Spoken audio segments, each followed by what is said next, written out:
Hi everyone, I'm Anmol. I scored 96 out of 100 in my accountancy board exam, and from the past few days I've been guiding you to score more than me in your accounts का exam.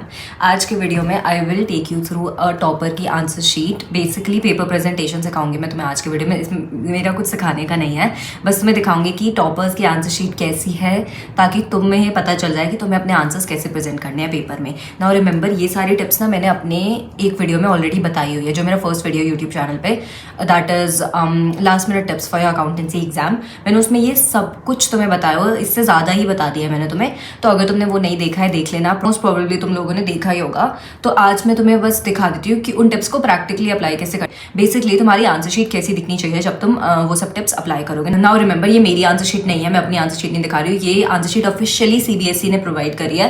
तो don't think कि मैं अपनी मर्जी से अपनी किसी दोस्त की आंसर शीट उठा के लाई हूँ. ये CBSE की आंसर शीट है जो उसने खुद अपलोड करी है. तो तुम्हें पता चल जाएगा कि आंसर्स तुम्हें कैसे प्रेजेंट करने हैं एंड 100 आउट ऑफ 100 लाने के लिए तुम्हें क्या क्या छोटी छोटी चीजें करनी है. ओके, अगेन मैं इसमें तुम्हें कोई टिप्स नहीं बताऊंगी, सिर्फ और सिर्फ आंसर शीट दिखाऊंगी एक टॉपर की, 2-3 टॉपर्स की दिखाऊंगी इनफैक्ट.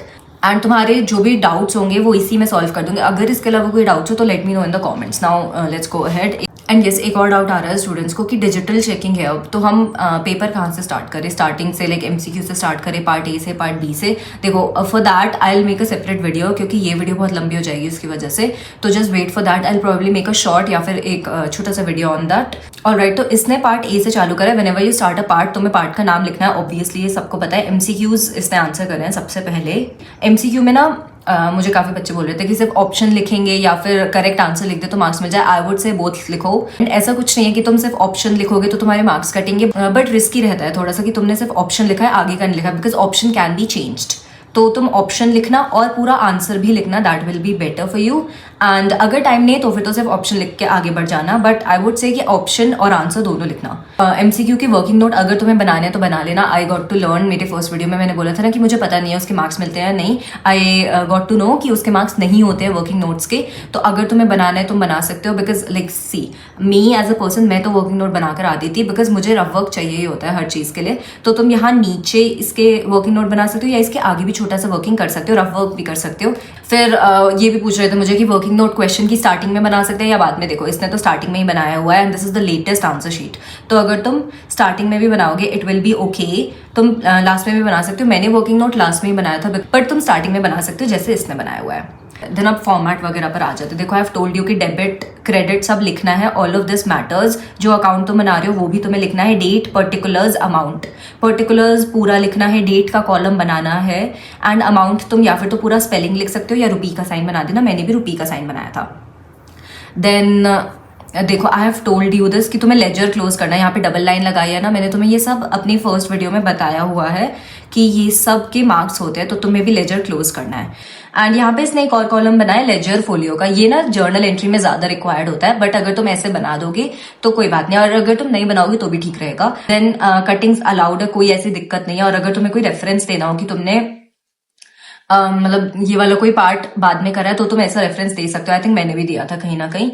फिर देखो, जर्नल एंट्री का फॉर्मेट, मुझे बहुत सारे बच्चों के कमेंट्स आ रहे थे उस वीडियो पे कि जर्नल एंट्री का फॉर्मेट बनाना जरूरी है क्या, can we skip it. No, you can not skip it. Then यहाँ लेजर फोलियो. एंड देखो, टेढ़ी मेढ़ी लाइन हो गई ना थोड़ी, इट्स ओके, तुम्हारा आंसर सही होना चाहिए. एंड येस, तुम्हें नरेशन लिखना है. वहां पे भी मुझे बोल रहे थे उस वीडियो में कि नरेशन नहीं लिखे तो चलेगा. नहीं चलेगा यार, नहीं चलेगा. तुम्हें पूरा फॉर्मेट बनाना है जर्नल एंट्री का, नरेशन लिखना है. ऑल ऑफ दिस के मार्क्स होते हैं. एंड यस, अगर तुम किसी पार्टनर का सेपरेट लाइक कैपिटल अकाउंट बना रहे हो, किसी एक पार्टनर का, या कोई लोन अकाउंट बना रहे हो, तो तुम्हें उस पार्टनर का नाम लिखना है. जैसे यहाँ पे लिखा हुआ है उसने, Rohit's loan account. Okay, and loan account में तो डेट इंपॉर्टेंट होती है. देखो, जहाँ पे डेट इंपॉर्टेंट है वहाँ डेट लिखनी है, वरना जैसे रिवैल्यूएशन, रियलाइजेशन, इसमें डेट इंपॉर्टेंट नहीं होती तो तुम छोड़ सकते हो.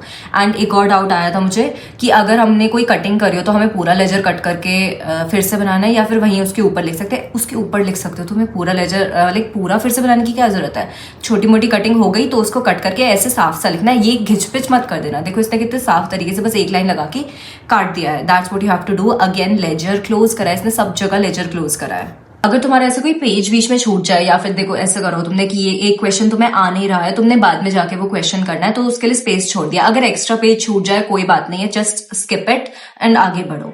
एंड हमेशा तुम्हें लिखना है कि तुम कौन सा क्वेश्चन अटेम्प्ट करो। तुम आई वुड प्रेफर कि तुम ये बीच में लिखो, बट साइड में भी चलता है। यस, जब भी तुम्हारा कोई आंसर आ रहा है which is not in a format वाला थिंग, तो उसको तुम ऐसे अंडरलाइन करना या बॉक्स में बनाना। एंड देखो यहाँ पे उसने फॉर्मूला भी लिखा है। मैंने तुम्हें बोला था फॉर्मूलाज के मार्क्स होते हैं, यहाँ पे इसने सब जगह फॉर्मूलाज लिखे, तो do write formulas as well. ये जो मेजर हेडिंग सब हेडिंग वाला क्वेश्चन है ना, आई वुड ऑल्सो रिकमेंड कि तुम ऐसा बॉक्स में करके आओ। मैंने भी ऐसा बॉक्स में ही करा था। पहले लिख देना मेजर हेड, फिर सब हेडिंग और उसका आंसर लिख देना। एंड फॉर्मेट्स तुम्हें आते ही है अपने, जैसे भी फॉर्मेट्स है, जैसे कंपेरेटिव कॉमन साइज का ये वाला फॉर्मेट होता है, तो इस फॉर्मेट में करके आना।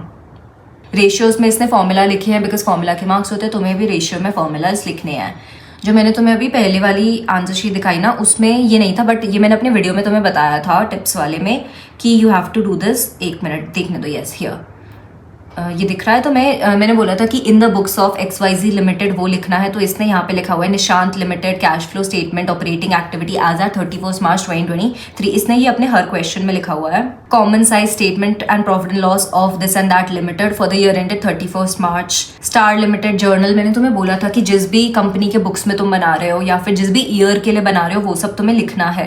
100 आउट ऑफ 100 के लिए एम कर रहे हो तुम, कहीं पे भी कसर मत छोड़ना कि जहाँ पे तुम्हारे मार्क्स कट सके, because it depends on the examiner also. कभी कभी एग्जामिनर ना मार्क्स काट लेते हैं। यहाँ पे सुदीप लिमिटेड जर्नल, तो अगर तुम्हें कंपनी का नाम या पार्टनरशिप का नाम दिया हुआ है, आई विल ऑलवेज रिकमेंड कि तुम लिख कर आओ।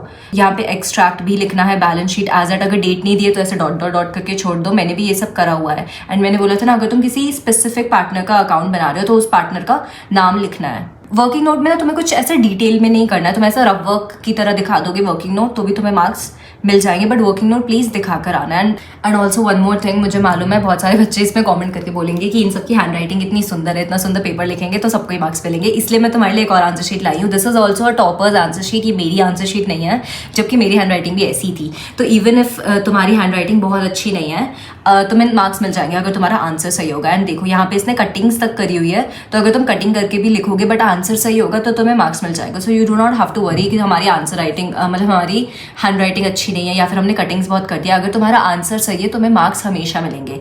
एज ऑफ रफ वर्क, बहुत सारे उसके भी डाउट्स आ रहे थे कि रफ वर्क कहाँ करना है। ये देखो इसने लास्ट शीट पे रफ वर्क करा है, मैंने भी लास्ट शीट में रफ वर्क करा था। ऐसे हेडिंग डाल देना, रफ नहीं डालोगे तो भी चलेगा, तो तुम लास्ट शीट पे भी कर सकते हो। बट इसने साइड में मार्जिन बना के भी करा है। ये देखो इसने यहाँ पे राइट साइड पे मार्जिन बनाई है एंड थोड़ा बहुत रफ वर्क यहाँ भी करा है। तो तुम दोनों कर सकते हो, एक कर सकते हो, वो तुम्हारी मर्जी है। आई वुड सजेस्ट कि जो ऐसी छोटी मोटी वर्किंग है जिसके लिए तुम्हें बार बार आगे पीछे नहीं करना है, वो तुम राइट साइड पे कर देना। एंड जो ऐसी MCQs के लिए है या फिर अगर तुम्हें किसी क्वेश्चन की समरी बना के थोड़ा सा सॉल्व करना है तो तुम लास्ट पेज पे कर सकते हो, वो तुम्हारी मर्जी है। एक बार ये तुम्हें पूरा फिर से दिखा देती हूँ। MCQs में तुम्हें ऑप्शन भी लिखना है, आंसर भी लिखना है। वर्किंग तुम्हें दिखानी है, दिखाओ, नहीं दिखानी नहीं दिखाओ, मार्क्स नहीं होते वर्किंग के। देन तुम्हें पूरा फॉर्मेट बनाना है, जर्नल का फॉर्मेट मत छोड़ना, मार्क्स होते हैं उसके। डेट लिखना है, particulars, ledger, folio, debit, credit, ऊपर जर्नल भी लिखना है कि तुम क्या बना रहे हो। वर्किंग नोट तुम पहले भी लिख सकते हो, बाद में भी लिख सकते हो, वो तुम्हारी मर्जी है।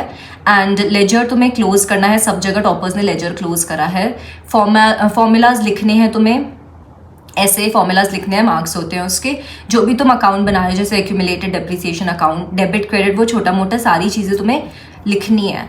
और अगर कंपनी का नाम दिया तो लिख देना in the books of XYZ limited. और जिस भी ईयर एंडेड के लिए तुम बैलेंस शीट या प्रॉफिट एंड लॉस बना रहे हो वो सब भी लिख देना। पार्टनर का नाम लिखना है जिसके लिए तुम अकाउंट बना रहे हो। अगर कोई कटिंग्स हो रही है तो इट इज़ ओके। अगर तुम्हें कोई क्वेश्चन का रेफरेंस देना है कि तुमने इसका ये वाला पार्ट बाद में करा है तो तुम ऐसे लिख सकते हो। राइटिंग अपनी साफ रखना। रफ वर्क तुम राइट साइड पे मार्जिन बना के कर सकते हो या फिर लास्ट पेज पे कर सकते हो। अगर कटिंग्स हो रही है तो साफ साफ कट करना, उसके ऊपर या उसके साइड वगैरह में अमाउंट लिख देना सही वाला। एंड नरेशन लिख के आनी है तुम्हें जर्नल एंट्रीज में। वर्किंग नोट तुम्हारे रफ वर्क जैसे भी हो सकते हैं, इट्स ओके, चलेगा। And this is all for today's video. तुम्हें ये सब प्रॉबेबली पता होगा बट आंसर शीट देख के हमें थोड़ा सा रियश्योरेंस मिल जाता है। तो आई होप तुम्हें ये सब समझ आ गया हो। I will not make this video any longer. ये सब बेसिक सी चीज़ें तुम्हें ऑलरेडी पता है, बट काफ़ी सारे बच्चों को कन्फ्यूजन हो रहा था तो मैंने उनकी रियश्योरेंस के लिए बना दिया ये वाला video. I hope this video was helpful to you. मैंने तुम्हें 2-3 आंसर शीट्स दिखा दिए ताकि हर बच्चा इसमें कवर हो जाए जिसकी राइटिंग अच्छी है, जिसकी राइटिंग ज़्यादा अच्छी नहीं है। एंड अगर तुम्हें और कोई टिप्स चाहिए then let me know, I will help you out with everything. Now exam is almost here. I hope all of you are preparing well. Okay, अच्छे से पेपर देना। All the best.